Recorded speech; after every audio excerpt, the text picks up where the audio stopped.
Arizona football's class is starting to take form with offense, and it looks really, really good.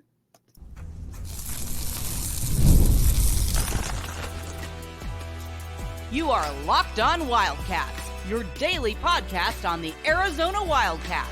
Part of the Locked On Podcast Network, your team every day.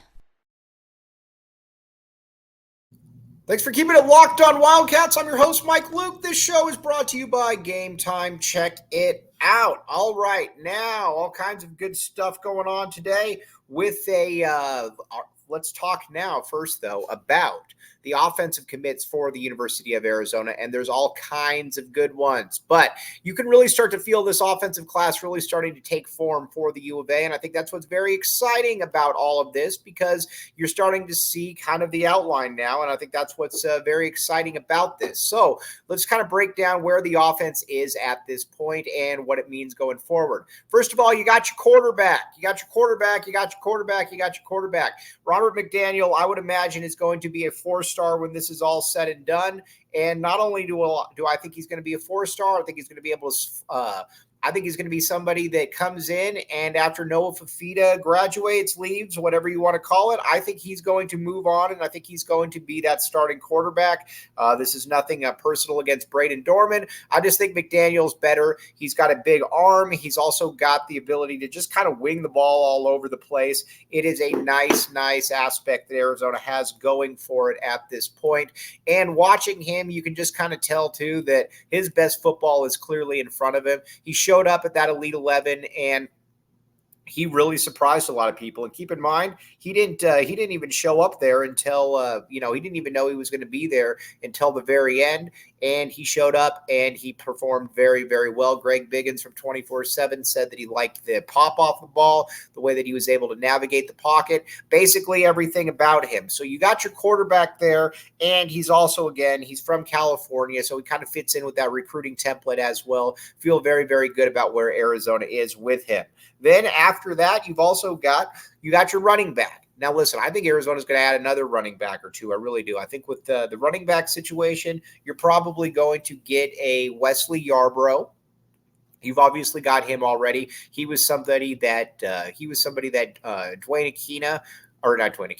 Alonzo Carter prioritized, and he prioritized in a big way.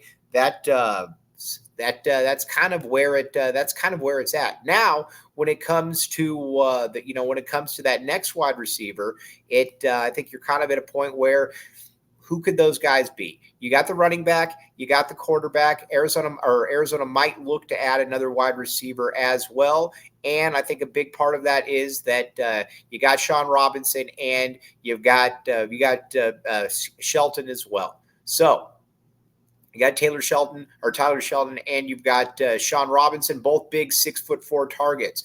But you've got the quarterback, you got the running back, and you got two big time wide receivers. You then factor in as well that you've got one of the best tight ends in the entire country in Kellen Ford. He's rated as the 23rd best tight end in the entire country. Kid out of Danville, California. And I think that's you watch him, and you can see that he's probably going to have a spot to be able to immediately play, and I think that's what's also exciting about that entire endeavor. So you look at it. You've got your quarterback, you got your running back. I'm going to let you in on something. I think you're probably going to add another running back as well, and then you got your two wide receivers. You got your tight end starting to really kind of take place there. So then you're saying to yourself, okay, well, who else could you possibly who else on the offense are you looking at? And you're like, okay, so let's talk about a couple other guys that are, I think, very, very good. And the first one is that we need to talk about is, and it's an interesting situation, is Sione Tohi. Now, kid out of Modern Day, he started there from day one. I don't know that he's going to go up there in the ratings, but he's been a highly rated kid for quite a while, or had a lot of offers for quite a while. He's played at a high level, and somebody that the coaching staff, I think, feels that, you take your time with him, you really start to develop him, and you can really get something nice moving out of there. But the one that they really, really like is a kid named Javion Gu out of Hawaii. Now, he is not a gooey player by any means. He's about 6'4", 280 pounds, and Josh Oglesby, the offensive line coach for the U of A, really likes him. They think that he can be somebody that can step in and not only that he steps in and might be able to contribute and might be able to put in there things like, I don't know, be able to contribute basically immediately. And I think what's very also exciting about this is that you've got the template now of the offense. And listen, a lot of times people are like, well, what's next? What's going to happen? This has really started to take form, and it started to take form in a real way. Now, there's some players that you look at and you're like, okay, what could they do from a immediate impact perspective?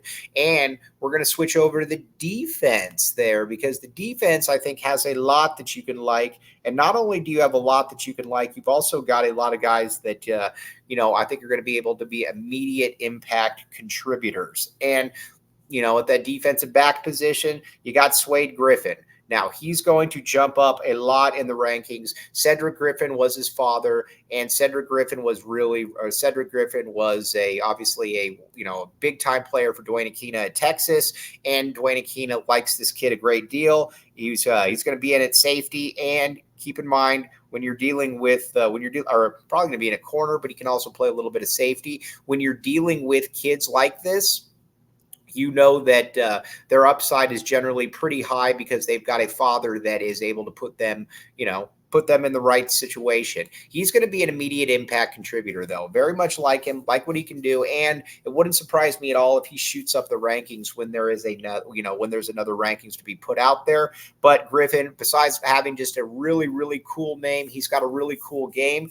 And keep in mind, I think it's also fair to say that at this stage in the game, that this coaching staff knows exactly what they are doing, and they've got a list of guys that they need. And keep in mind, the cornerback spot on this roster is not deep. It's not deep at all. And, you got Takario Davis and you got Traden Stukes. That's about it. As far as, guys that are good, you got to be able to bring in a whole plethora of different ones, and you got to be able to hit on a couple of those. We're going to talk about those in a second. But first, let's talk about game time. Now, you might say to yourself, Mike, I want to be able to go to U of A basketball games this year, but I don't know where to go get the tickets. Game Time, my friends. Download the Game Time app today. Use code LOCKEDONCollege for $20 off your first purchase. Again, $20 off your first purchase. The great thing about Game Time is that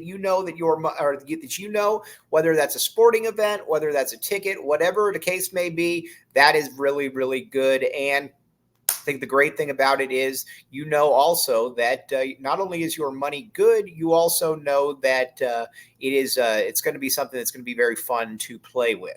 So check it out. You can use concerts. You can use it for sporting events. You can use it for a lot of different things. Download the Game Time app today. Use code LOCKEDONCollege for $20 off your first purchase. Terms apply.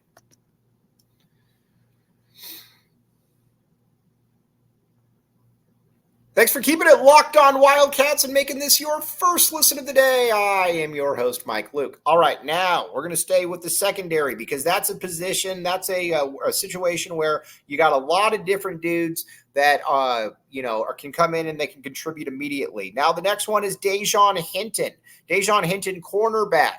Now this is a guy that ASU fans are pretending that they didn't really want. They were very excited about it. Dejon Hinton is fantastic. It would not surprise me at all if he becomes a 4-star. Obviously, the son of David Hinton, ex-U of A starting cornerback in the late 90s. Now with Dejon, I think what you really like about him, though, is he's an instinctive player. Now, he didn't play a lot last year, dealt with some injuries, but you look at his offer list: Arizona, you look at Washington, you look at Oregon, you look at Tennessee. Heck, you even look at ASU, who loved him before they didn't love him. And you can see that, there's a lot of schools out there that think that this kid is a really, really good football player. And he is a really, really good football player. So with Dejon Hinton, I think that, he's going to have an opportunity to be able to play immediately, about 5'10", 180. And been around the game a long time. Nothing is going to overwhelm him. It's going to be exciting to see what he can do. And not only is it going to be exciting to see what he can do, I think that fans are going to be impressed by his ball hawking tendencies. Out of all the players we're mentioning here, if you were to tell me that Dejon Hinton was going to start from day one, that would probably be the one where I'm like, yeah, I can definitely see that. But a very, very good football player. And he's also someone that, he knows the lay of the land, obviously. And his pop steered him in the right direction. He's good. He's really, really good. And I expect him to contribute from day one. And there's another one, too, that we need to talk about as well.